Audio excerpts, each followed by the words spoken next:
사람이 만든 책보다 책이 만든 사람이 더 많습니다. 내비책방. 안녕하세요. 내비책방입니다. 오늘 소개해드릴 책은 인류 밖에서 찾은 완벽한 리더들입니다. 장이권 지음 21세기 북스. 인류 밖에서 찾은 완벽한 리더들이라는 책은 동물들에 대한 이야기예요. 동물들도 이제 집단 생활을 하고 무리 생활을 하면서 그 무리 혹은 집단을 이끄는 리더들이 있잖아요.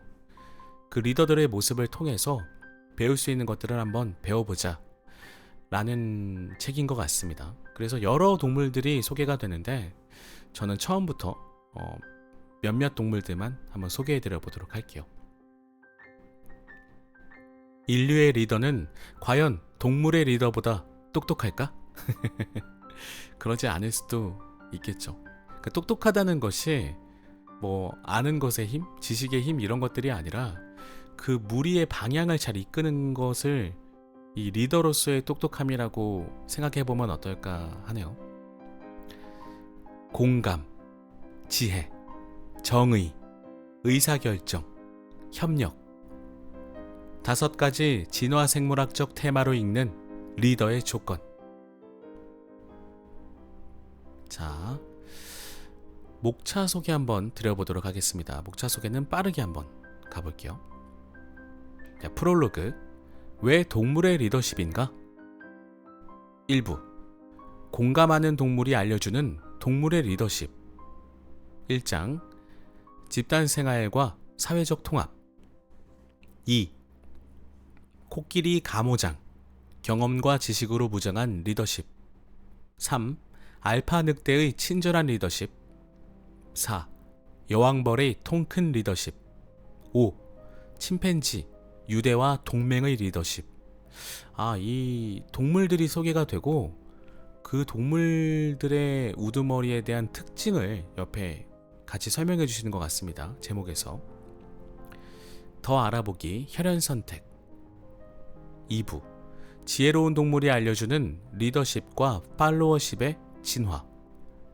6. 누가 카리브 무리를 이끄는가? 카리브라는 동물이 뭔지 모르겠네. 7. 리더십과 팔로워십의 진화. 8. 리더는 사회적 상호작용을 통해 탄생한다. 더 알아보기 게임이론. 더 알아보기 코디네이션 게임. 이 더 알아보기 부분은 사회적 현상이나 이런 것들 혹은 간단한 테스트 이런 것들을 실제로 저희가 체험할 수 있게끔 이렇게 저자분께서 소개해 주시는 것 같습니다. 3부. 정의로운 동물이 알려주는 불평등한 사회의 리더십. 9. 집단 생활의 혜택은 불평등하게 분배된다.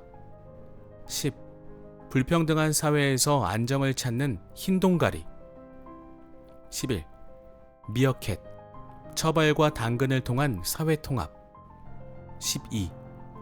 불평등한 사회의 리더십. 더 알아보기 이기적 무리. 4부. 똑똑한 동물이 알려주는 불확실한 상황에 필요한 리더십. 13. 리더십의 본질은 의사결정이다. 14. 불확실한 상황에서 필요한 꿀벌의 리더십. 15. 개미의 신속하고 정확한 의사결정. 16. 왜 민주적 의사결정이 필요할까? 더 알아보기 꿀벌의 언어. 5부. 협력하는 동물이 알려주는 화합의 리더십. 17. 이합집산 사회는 가장 유연한 사회 구조. 18. 점검된 신뢰를 바탕으로 하는 협력. 19. 하이에나의 환영 의례. 20. 지금 우리에게 필요한 리더십. 주요 키워드 참고 문헌. 이렇게 구성이 되어 있습니다.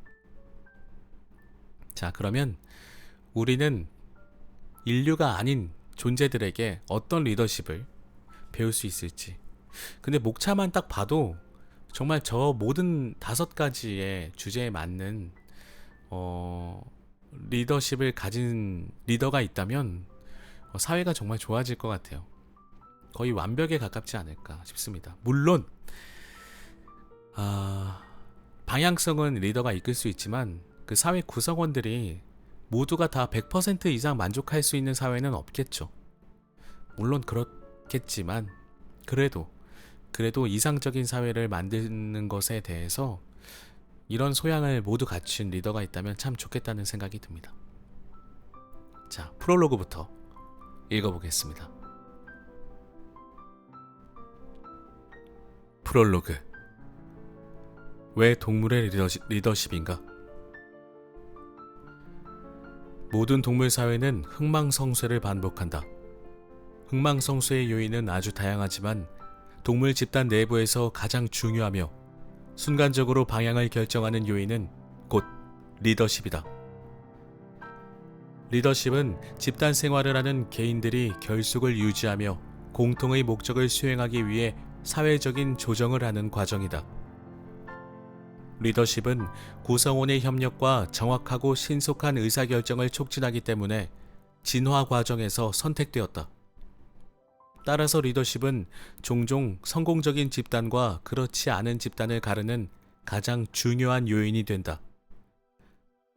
이 점은 동물 사회에서도 그리고 인간 사회에서도 마찬가지다. 인류 밖에서 찾은 완벽한 리더들에서는 동물들의 리더십을 다룬다. 리더십에 관한 책은 아주 많고 매년 끊임없이 발간되고 있다. 지금까지 발표한 리더십 책들과 비교할 때 이 책에 더 추가할 내용이 있을까? 이 책의 차별성은 리더십을 생명체의 한 형질로 다루고 진화생물학적 관점에서 조명한다는 점이다. 형질은 피부색, 키 또는 성격과 같이 생명체의 고유 특징이다. 한 생명체의 형질은 보통 뚜렷한 기능이 있고 환경에 적응해 개인의 생존과 번식의 기회를 증진시키며 오랜 진화의 과정을 거친다.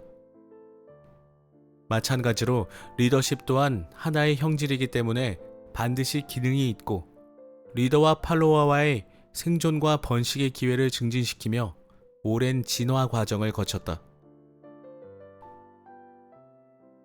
리더십을 진화적인 관점에서 보는 것은 왜 중요한가?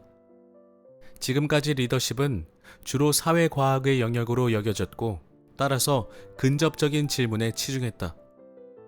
예를 들어 리더십을 좋은 리더란 무엇이며 어떤 특징이 좋은 리더를 만드는가 라는 관점으로만 본다면 경험적인 판단에서 나온 단순한 묘사의 단계를 벗어나기 어렵다. 이 책에서는 리더십의 궁극적인 질문에 초점을 맞춘다. 예를 들어 리더십은 왜 필요한가? 리더십의 기원은? 리더십의 적응적 기능은 무엇인가? 하는 것이다. 작은 개미 사회에서 거대한 코끼리 사회까지 다양하게 나타나는 동물 사회의 리더십을 하나의 일관된 관점으로 이해하고 리더십의 본질을 꿰뚫어보는 것이 이 책의 목적이다. 1부는 다양한 동물 사회가 등장하고 각 사회마다 독특한 리더십을 소개한다. 동물 사회는 구성원의 수, 혈연 관계, 관계의 지속 시간, 이익의 분배 구조, 물리적 환경 측면에서 서로 다르다. 각 동물 집단마다 처한 생태적 환경이 다르고 여기서 발생하는 사회적인 조정의 문제점이 다르며 이를 해결하는 리더십 스타일도 다르다. 2부는 게임 이론을 이용해 리더십의 진화를 조명하고 리더가 되는 과정을 설명한다. 리더십의 시작은 집단 생활을 하는 구성원들의 욕구가 다를 때 이 차이를 조정하는 과정이다. 사회적 조정은 구성원이 리더와 팔로워로 나뉘면 쉽게 이루어질 수 있다. 그런데 사회 통합이 유지되려면 리더십을 통해 리더와 팔로워 모두 궁극적인 이익을 누려야 한다. 또 사회적인 상호작용을 통해 리더가 만들어지는 과정을 설명한다. 3부는 불공평한 사회에서 필요한 리더십이다. 동물 집단은 이기적인 구성원들의 집합이고 집단 생활의 혜택은 구성원에게 불공평하게 돌아간다. 그리고 불공평으로 인한 갈등이 심화되면 집단은 붕괴된다. 동물의 사례를 이용해 불공평한 사회를 유지하는 리더십의 비밀을 알아본다. 4부는 불확실한 상황에서 필요한 의사결정 방식과 과정을 다룬다. 동물들이 살아가는 환경은 늘 불확실성으로 가득하다. 불확실한 상황에서는 권위적인 리더십보다는 풍부한 경험으로 무장하고 독립적으로 판단할 수 있는 다수가 의사결정을 하는 분산성 리더십이 유리하다. 벌목곤충의 예를 통해 의사결정의 오류를 피하면서 사회 통합까지 가져오는 민주적인 의사결정 과정을 검토한다. 5부는 사회생활의 기본 원리인 협력에 초점을 맞춘다. 특히 이질적인 구성원들이 많은 대규모 사회에서 성공적인 사회생활은 구성원의 협력의 바탕을 둔다. 대규모 사회를 유지하기 위해서는 구성원의 필요를 이해하고 협력을 잘 이끌어내며 결속력을 다질 수 있는 리더십이 필요하다. 우리는 왜 동물의 리더십에 주목해야 할까? 인간은 지난 몇백만 년간 독립적으로 진화해왔다. 따라서 인간의 리더십은 다른 동물의 리더십과 비교해 분명한 차이가 존재한다.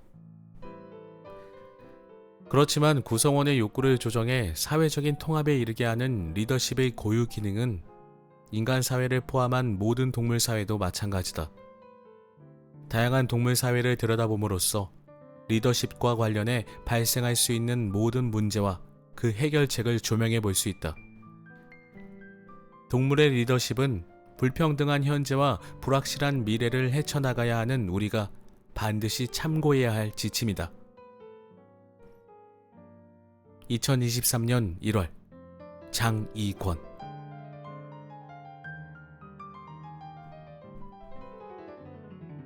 1. 공감하는 동물이 알려주는 동물의 리더십. 리더가 있는 무리가 없는 무리보다 거의 예외 없이 훨씬 더 성공적이다. 1장 집단 생활과 사회적 통합. 동물은 왜 집단을 형성하는가?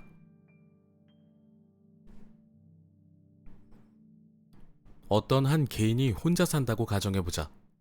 그러면 그 개인은 곧 스스로 리더이자 팔로워가 된다. 따라서 리더십과 팔로워십 간에 전혀 충돌이 생기지 않는다. 혼자서 모든 일을 결정하면 되기 때문에 리더십은 의미가 없다. 그러므로 리더십은 집단을 이루고 사는 동물에서만 가능하다. 집단 내에는 하나 또는 일부가 리더가 되고 나머지는 팔로워가 된다. 그래서 리더십을 제대로 이해하려면 동물들이 왜 집단을 형성하는지에 대해서부터 먼저 짚고 넘어가야 한다. 동물들이 집단을 형성하는 가장 중요한 이유는 포식자 방어다. 혼자 경계하기보다는 여럿이 함께 경계할 때 포식자를 발견할 확률이 높아진다. 눈과 귀가 많으면 많을수록 포식자를 탐지할 공간이 넓어지거나 끊임없이 경계할 수 있다. 경계에 실패해 포식자가 공격해 오더라도 집단의 크기가 중요하다. 집단이 클수록 방어력도 커진다. 심지어 불운하게 누군가 잡아먹히게 되더라도 집단이 클수록 내가 희생당할 확률이 그만큼 낮아진다. 포식자는 종종 상대적으로 손쉬운 먹잇감인 새끼를 노리는 경우가 많다. 남극 대륙의 육상 환경에서 황제 펭귄 새끼를 위협하는 대표적인 포식자는 자이언트 풀마 갈매기이다. 일부 군락의 경우 새끼들의 약 3분의 1 정도가 이 갈매기에 의해 희생당한다. 이 갈매기는 날개폭이 1.8에서 2.1m나 되는 커다란 새다. 자이언트 풀마 갈매기는 취약한 새끼를 노리다 목덜미를 물어 채간다. 이 갈매기가 공격하면 황제 펭귄 새끼들은 원형으로 대형을 갖춘다. 새끼들이라곤 하지만 키가 거의 1m에 달하기 때문에 원형 대형을 유지하면 갈매기가 어떤 방향으로 공격해와도 어느 정도 방어할 수 있다. 자, 여기 밑에 황제 펭귄 새끼 무리가 원형으로 방어 대형을 하는 사진이 있거든요. 너무 귀엽습니다. 너무 귀여운데요. 펭귄들.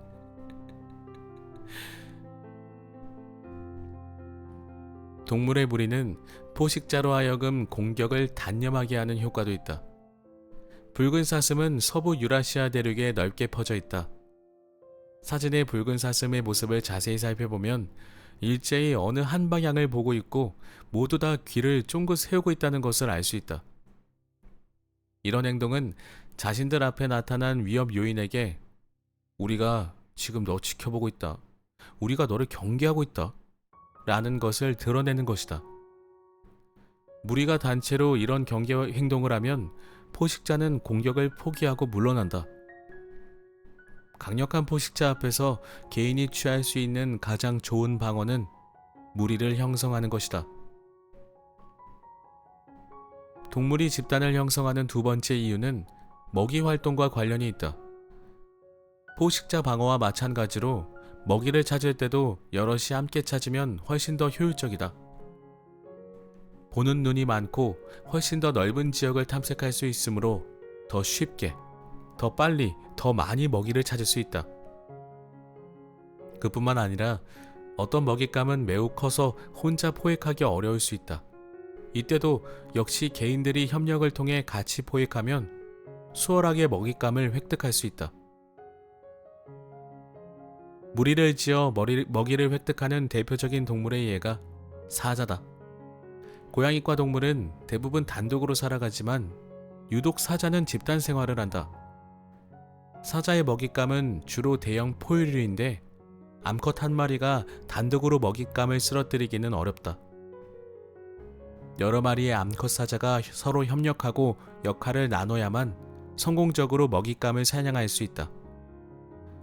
이 외에도 동물들이 집단을 형성하는 여러 이유가 있지만 포식자 방어와 먹이 활동이 가장 핵심적인 이유다. 자, 이렇게 되면은 좀 궁금한 것이 우리는 어떤 이유로 집단을 형성하고 살고 있는 걸까요? 동물들은 대부분 생존에 관련된 이유죠. 먹이와 방어. 네. 인간은 어떤 이유로 집단을 형성하는 것일까요? 조금 더 복잡하긴 할 것 같습니다. 집단 생활의 단점과 사회적 통합. 집단을 형성해 살아가면 이렇게 유리한 점만 있을까? 모든 사회가 그렇듯이 집단 생활에도 단점은 있다. 대표적인 단점으로는 먹이 배분과 감염, 그리고 구성원의 각기 다른 욕구 등을 들 수 있다. 집단 생활을 하는 개인들이 먹잇감을 발견했을 때 나 혼자 독점하기는 어렵다.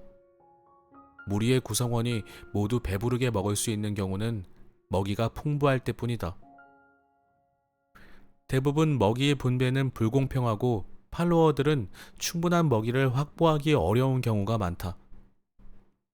리더라도 먹이 확보에 비용이 따를 수 있다. 침팬지와 같은 일부 종은 위계 질서에 따라 먹잇감에 접근하는 순서가 결정된다. 그러나 무리에서 서열이 가장 높은 개인이라 하더라도 팔로워가 먹잇감에 접근하지 못하도록 위협을 해야 한다. 또 팔로워가 몰래 먹이를 훔칠 수도 있다. 먹이 배분의 불공평은 집단 생활에서 흔하게 나타나는 단점이다. 집단을 형성하면 필연적으로 개인들 간의 거리가 가까워지고 따라서 전염병이나 기생에 취약해진다. 최근 전 세계 사회에 심각한 문제가 된 코로나19처럼 전염병이나 기생은 동물에게도 심각한 문제를 일으킨다. 예를 들어 북아메리카에서 번식하는 삼색 제비는 둥지를 다닥다닥 붙여 짓는다. 서로 모여 있으므로 삼색 제비는 다른 제비로부터 먹잇감에 대한 정보를 얻을 수 있다. 그렇지만 둥지가 서로 붙어 있기 때문에 흡혈하는 벌레들이 종종 새끼들에 기생한다. 둥지의 밀도가 높아질수록 흡혈하는 벌레들이 기생할 확률이 높아지고 새끼들의 생존율은 감소한다. 우리는 코로나19에 대한 예방 조치로 거리 두기를 한다. 마찬가지로 동물들도 전염병이나 기생이 예상되면 거리 두기를 이용해 집단의 밀도를 낮춘다. 커다란 집단과 구성원의 잦은 접촉은 전염병이나 기생자가 활개칠 이상적인 조건이다. 집단 생활의 가장 중요한 단점은 구성원의 욕구가 서로 다르다는 데에서 기인하는 문제점이다. 이 부분은 우리 사회에서도 타인과 함께 집단 생활을 하면 크든 작든 늘 부딪히는 문제다. 예를 들어 나는 오늘 야구를 보러 가고 싶은데 친구는 영화를 보러 가고 싶다고 한다. 이렇게 두 사람의 욕구가 충돌할 때 우리는 두 선택지 중 하나를 선택하거나 아니면 각자 따로 자신이 하고 싶은 것을 선택해야 한다. 근데 집단 생활이라고 하면은 우리의 주거 문화를 또 얘기를 안 할 수가 없겠습니다. 대부분 공동주택에 많이들 거주하시잖아요. 뭐 아파트라든지 뭐 빌라 같은 그런 주거 형태가 많은데 그런 곳에서 살다 보면 서로 부딪히는 경우들이 좀 많이 있죠. 요새는 정말 안 좋은 범죄, 뭐 끔찍한 강력 사건으로도 이어지기도 하고요. 그런 걸 볼 때마다 참 집단 생활이 쉽지만은 않다라는 게 또 새삼 느껴집니다. 집단 생활의 단점이 두드러지면 어떻게 될까? 이해 충돌이 발생하고 심각하면 집단이 와해될 수도 있다. 위의 예에서 나와 친구가 서로 다른 선택지를 선택하면 그날은 두 사람이 더 이상 같이 있지 못하게 된다. 그래서 집단이 제대로 잘 유지되려면 사회적으로 조정이 필요하다.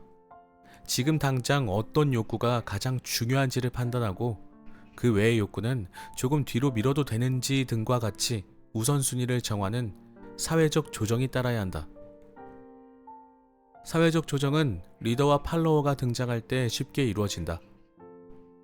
앞의 예에서 만약에 나와 친구 중 한 명이 결정을 하고 다른 사람이 그 결정을 따르면 두 사람은 그날 같이 보낼 수 있다. 그렇지 않고 둘 다 각자의 욕구만 주장하면 두 사람은 그날 같이 지내지 못한다. 마찬가지로 서로 결정하지 않으면 그날 아무런 활동도 일어나지 않는다. 이렇게 우리는 상호작용하는 개인들이 공통의 목적을 달성하기 위해 행동을 조정하는 사회적 과정을 곧 리더십이라고 한다. 리더는 다른 이, 즉 팔로워에게 사회적 영향력을 행사해 공통의 목적을 달성한다. 그 영향력은 힘일 수도 있고 아니면 다른 수단, 가령 설득일 수도 있다. 이때 공통의 목적이 중요한데 보통 공통의 목적은 리더의 욕구일 수 있다. 혹은 지금 무리에게 필요한 것이 무엇인지, 무엇을 우선으로 해야 하는지 등 서로의 합의에 따라 공통된 목적을 결정할 수도 있다. 또 리더가 무리의 욕구를 이해하고 이를 공통의 목적으로 결정할 수도 있다. 공통의 목적은 생물종이나 집단의 크기에 따라 달라지며 결정하는 주체도 집단마다 다를 수 있다. 이 부분은 각 생물종의 리더십을 들여다보면 쉽게 이해할 수 있다. 리더가 있으면 반드시 팔로워가 존재하게 되는데 팔로워는 리더에 맞춰 자기 행동을 조정하는 자들이다. 팔로워는 자신의 욕구를 자제하고 리더의 목적에 호응한다. 그러므로 자신의 욕구를 일시적 혹은 영구적으로 포기함으로써 사회적 통합이 이루어진다. 그렇지 않고 구성원들의 욕구가 중구난방으로 뻗어나가면 집단 생활은 절대 유지될 수가 없다. 이때 그 집단이 공통의 목적을 향해 나아가도록 하는 사회적 조정이 바로 리더의 역할이다. 각각의 동물 집단마다 사회적 조정이 이루어지는 과정이 다르다. 일부에서는 코끼리, 늑대, 침팬지, 여왕벌의 순으로 동물 집단의 사회적 조정이 어떻게 이루어지는지 알아보고 또 동물마다 리더십 스타일이 어떻게 다른지를 살펴본다. 굉장히 흥미롭습니다.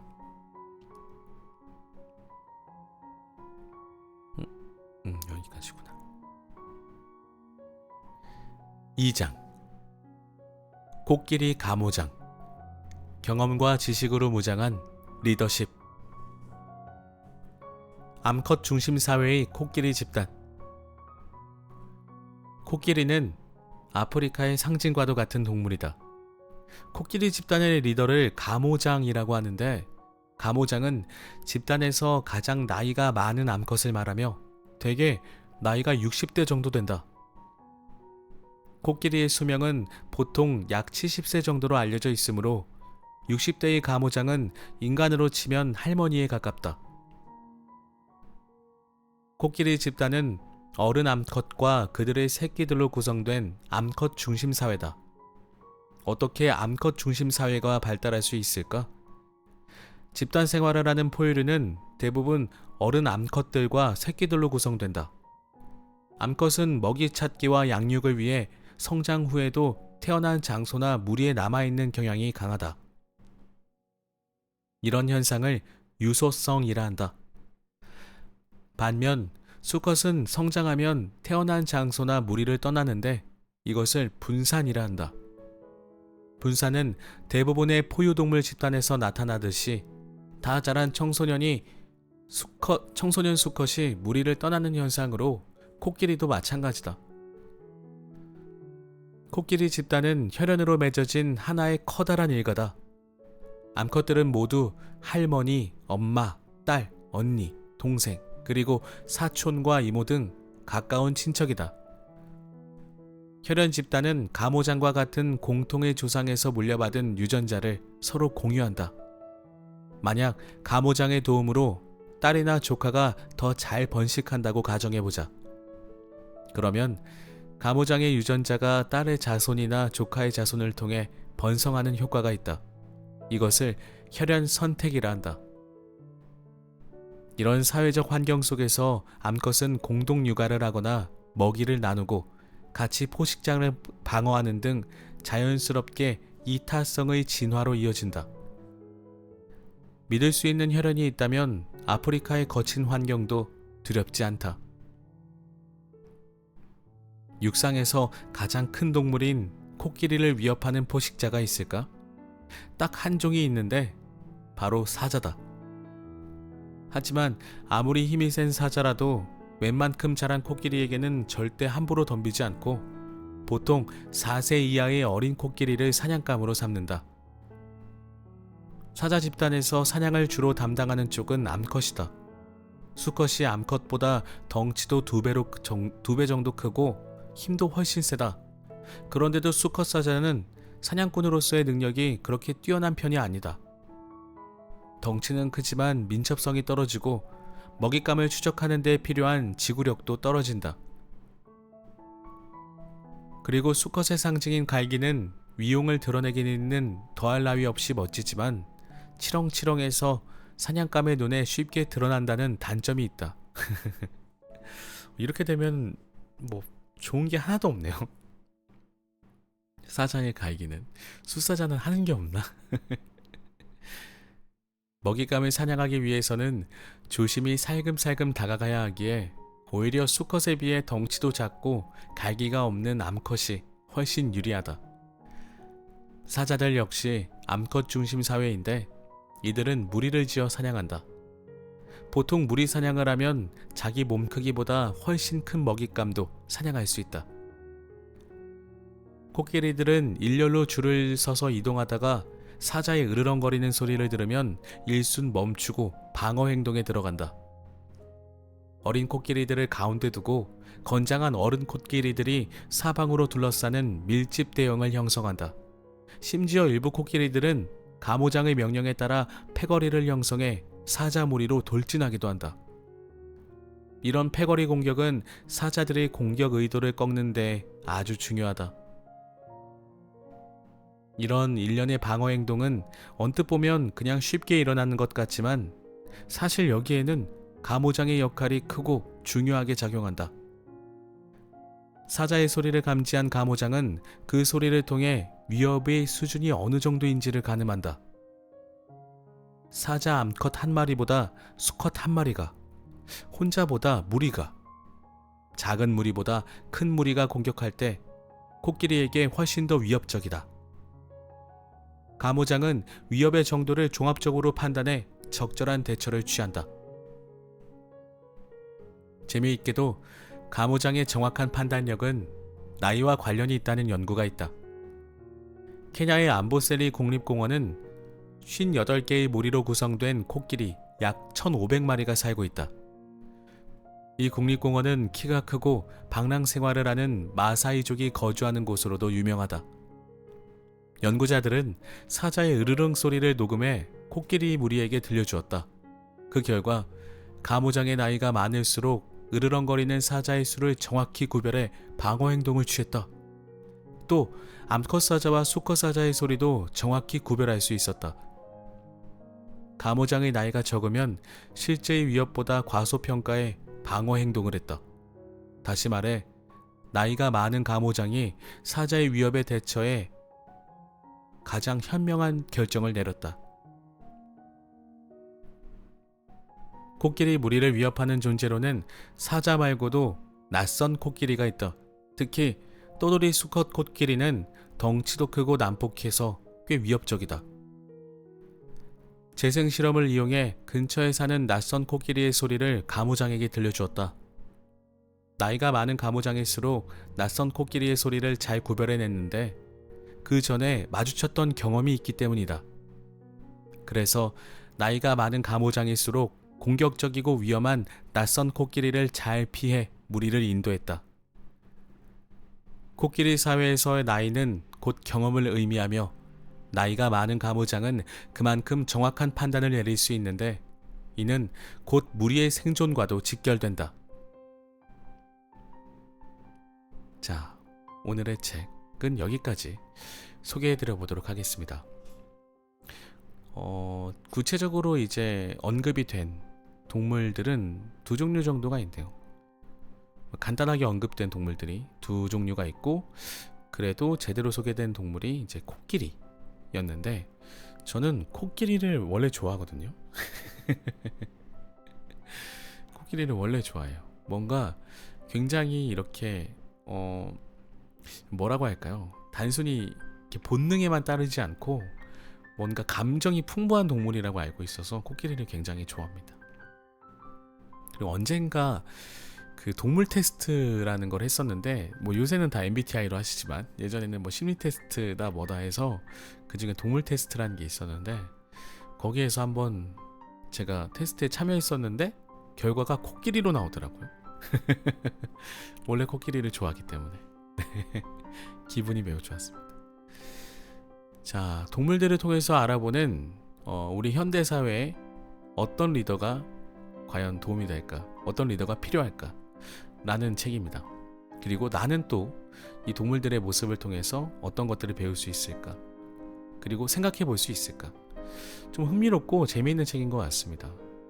인간이 만물의 영장이라고는 하지만 때로는 동물들이 지금의 인간들의 모습보다 더 뛰어난 부분도 있는 것 같다는 생각이 들고요. 그래서 무조건 자만하면 안 된다 라는 생각이 또 듭니다. 자, 오늘의 책 인류 밖에서 찾은 완벽한 리더들 한번 읽어보시길 바라겠고요. 강력 추천드립니다. 저는 다음 시간에도 또 유익하고 재미있는 책으로 찾아뵙도록 하겠습니다. 들어주신 모든 분들 감사드리고요. 항상 건강하시기 바랍니다. 감사합니다.